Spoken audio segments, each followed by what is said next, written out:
Sabemos que está con una agenda muy movida, Sí. así que aprovechando tu presencia en Córdoba, decidimos invitarte para hablar un poco sobre este libro, el libro negro de la nueva izquierda, ideología de género o subversión cultural, en coautoría con Nicolás Márquez, que bueno, realmente, además de ser un éxito, por supuesto, despertó mucha polémica y eso llevó también a que en la reciente Feria del Libro, por ejemplo, haya habido un incidente con manifestantes que se oponían a su presencia, ¿no? Contanos un poco lo que ocurrió. Fue súper interesante porque nuestro evento fue el más concurrido de toda la Feria del Libro, a pesar de ser escritores underground, digamos, Claro. ¿no? O sea, desde abajo nos hacemos, sin aparatos mediáticos, sin aparatos políticos, sin aparato de ningún tipo. Vinieron 1.200 personas que pudieron ingresar y unas 300 se quedaron afuera. Para que tomemos como referencia a Vargas Llosa, con La Nata llevaron entre 400 y 500. Es decir, estamos hablando de 3 veces más. Todos jóvenes, y tuvimos un episodio con feministas, lobbies LGBT, que habrán juntado unas 80, 100 personas, que bueno, insultaban a la gente, les escupían, les pegaban, hubo mucha violencia, algunas feministas habían llevado consoladores y le pegaban a la gente con eso. Fue una situación muy espantosa, pero lo que se ve es la distancia entre un sector y otro, porque 1.200 o 1.500 personas podrían haber aplastado a trompadas a esas 80, 100 personas. Claro. Y sin embargo, no ocurrió nada de eso. Así que, bueno, yo quisiera saber qué pasaría si yo interrumpo una conferencia feminista de ese tipo y me pongo a hacer esas payasadas. Yo de ahí no salgo vivo. Agustín, ¿cuál es la característica de la nueva izquierda que vos planteás en el libro? Mira, nosotros nos anticipamos hace 3 años con Nicolás a todo lo que está pasando ahora. Hace 3 años veíamos que la cosa venía para este lado, hacia el feminismo, hacia el tema del género. Veíamos que se aproximaba y que era la forma que iba a tomar la izquierda en esta época de la historia. Y lo empezamos a escribir hace 3 años. Hace 2 años salió publicado el libro y muchos sectores nos miraban como alarmistas. No, pero ¿qué tiene que ver una cosa con la otra? Bueno, hoy ya vemos qué tiene que ver una cosa con la otra. Vemos que la izquierda está encolumnada atrás de todo lo que es el feminismo, la ideología de género, los movimientos LGBT. Les bajan un discurso y los mandan a la militancia. La pregunta es ¿por qué? Y la respuesta es bastante simple y compleja al mismo tiempo. Lo voy a tratar de hacer en 2 minutos. La izquierda clásica quería movilizar a la clase obrera, porque lo que planteaban era un paradigma de lucha de clases. Estamos hablando de Marx, ¿no? Claro. Marx, Lenin, Mao, etc. Lucha de clases, donde el protagonista era el obrero o, en su defecto, el campesinado. Cuando el obrero y el campesinado ya no tienen más que perder más que sus propias cadenas, como dice Marx, sino que tienen para perder mucho en la sociedad actual. Tienen para perder su automóvil, su celular, su computadora, su casa, su familia, etc. Cuando el obrero ya no es un desposeído, sino que es cada vez más un burgués, ¿qué hace entonces la izquierda? Se acabó la lucha de clases.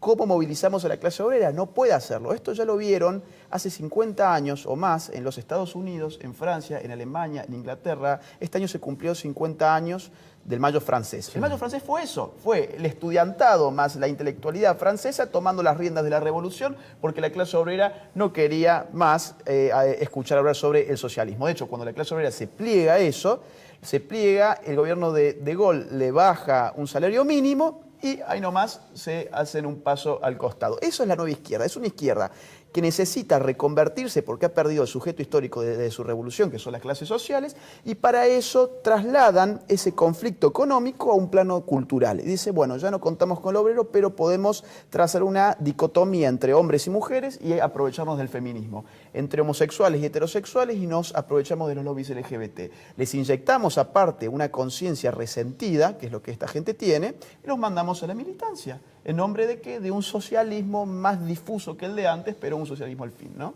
Eso es la nueva izquierda y es lo que estamos viviendo hoy. Por eso el feminismo en Argentina explota ¿con quién? Con Macri. Por eso en Piñera el feminismo explota ¿con quién? Con Piñera, claro, que acaba de asumir. Fíjate, es una izquierda que sin poder tiene todavía el poder para disgregar a la sociedad e introducir el conflicto. Porque si la izquierda es nada como fuerza de construcción, es todo como fuerza de destrucción. Y ahí está la virtud dudosa de los sectores izquierdistas. ¿Por qué pensás, vos mencionabas recién a Macri, por qué pensás que el gobierno pone en escena el tema del tratamiento de la despenalización del aborto? Porque este es un gobierno que gobierna para aquellos que no lo votaron y no lo van a votar nunca. Este es un gobierno que no tiene ningún tipo de principios. Entonces, si ven en las encuestas que la cosa va para un lado, se van ellos para ese lado. Si ven que va para el otro lado, se van para el otro lado. Si ven que tiene una crisis económica fulminante, dicen, ¿cómo lo tapamos? Lo tapamos con el aborto. Y hacemos que las izquierdas gasten sus energías políticas y militantes marchando a favor del aborto en vez de marcharles en contra del tarifazo y otras cuestiones más. Así que se sacan un peso de encima lanzando una especie de bomba de humo. Porque tal vez, más allá de lo que termine de este debate tan sensible, tal vez no le afecte al gobierno directamente una postura o la otra. Por supuesto que no. No le afecta porque es un gobierno tecnocrático y los técnicos no tienen principios, tienen técnica. Y este es un debate que se está dando, a mi juicio, con mucha irresponsabilidad. Yo no puedo creer las cosas que se escuchan en el Congreso de la Nación y los personajes que aparecen en el Congreso de la Nación. O sea, el tema por el aborto es más simple de lo que parece. Estriba en determinar en qué momento empieza la vida humana. Porque si nosotros queremos proteger a la vida humana y el derecho humano número uno es el derecho a la vida, entonces no podemos asesinar aquello que tiene vida humana. Es un debate, en último término, científico. No es un debate de Florencia de la B, no es un debate de periodistas como Luis Novarecio, por ejemplo, que apareció por el Congreso de la Nación a dar su tesis, y su tesis es que para él, no sé cuáles son sus créditos científicos, ¿no? Pero para él la vida empieza desde la semana número 12 y para él la vida y la muerte es una cuestión cultural. Fíjese usted, ¿no? O había otra periodista por ahí que es jefa de Malena Pichot, que también dio su discurso y dijo que un feto no es un ser humano porque un feto no sabe hacer poesía. O sea, el criterio de la vida es la poesía para ella. O Florencia de la B, que dice que 52 mujeres se mueren por minutos por abortos clandestinos en Argentina. Y obviamente la gente la toma como referencia. Y le da fe a eso. Y le da fe. Ahora bien, ¿qué dice la ciencia? Dice otra cosa. La Academia Nacional de Medicina en la Argentina dice que la vida humana comienza desde la concepción conforme a criterios genéticos modernos.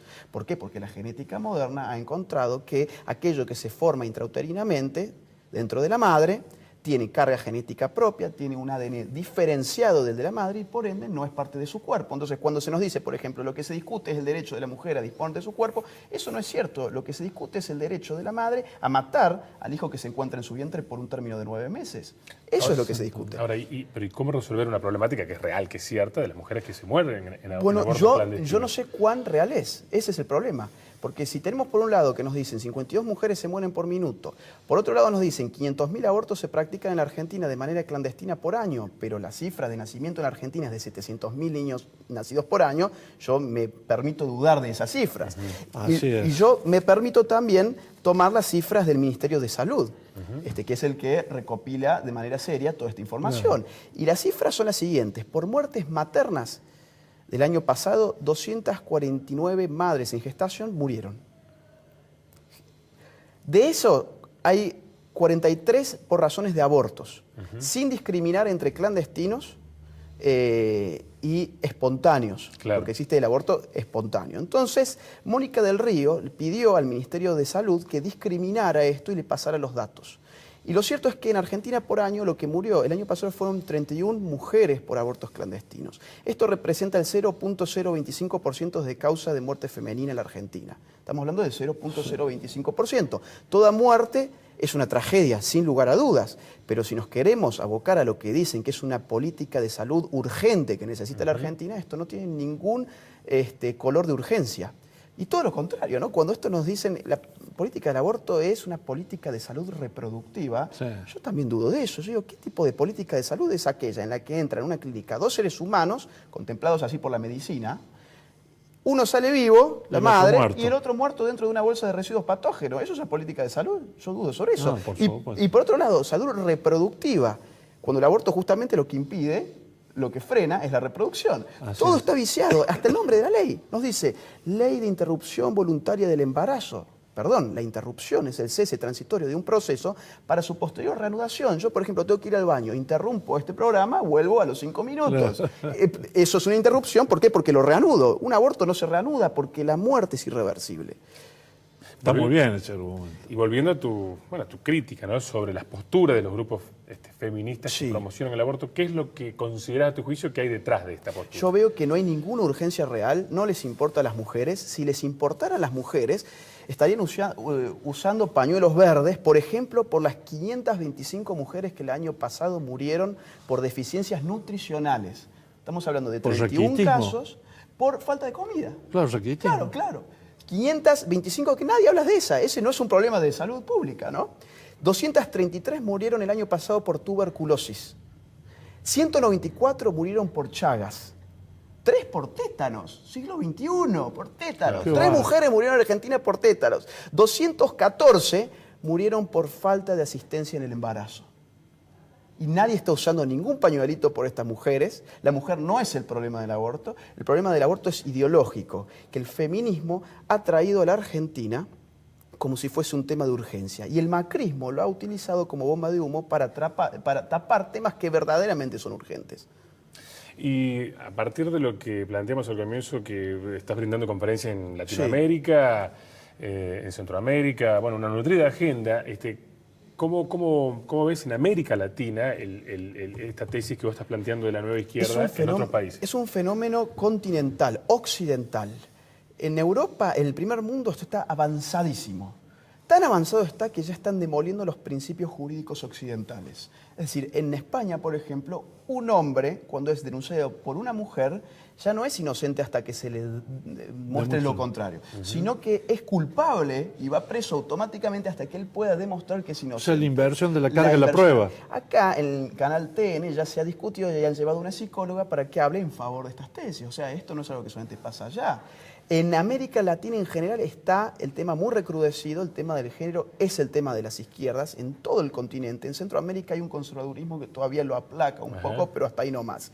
Pero lo que es Inglaterra, por ejemplo, que he estado hace poco, ahí en febrero, en Inglaterra ya tienen una reglamentación médica donde la Academia Nacional de Médicos de allí le prohíbe a los médicos decir la palabra mamá, papá, hombre y mujer. ¿Por qué? Bueno, porque resulta que hace 1 año y medio llegó una mujer que se autopercibe como un hombre, pero llegó embarazada. Y los médicos le dijeron, felicitaciones señora, usted va a ser madre. Y ella dijo, bueno, pero ¿cómo madre, cómo señora? Si yo soy un hombre.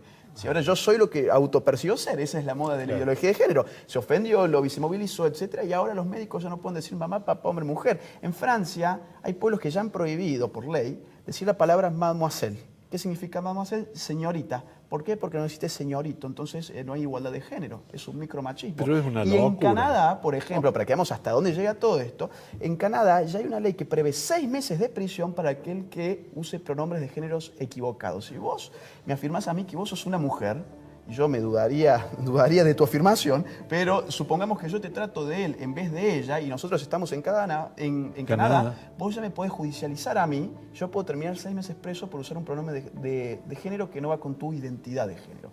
Ojo, eso ya existe en la Argentina también en la ley de identidad de género. Bueno, Agustín, un tema que por supuesto da para mucho más. Qué bueno. Y ya estamos sin tiempo, pero agradecemos mucho que nos hayas acompañado y bueno, plantear un poco lo que está presentando tu libro. Muchas gracias a ustedes por el espacio y por animarse a tocar estos temas de esta óptica, que no es muy No les tenemos miedo. Muy bien, gracias.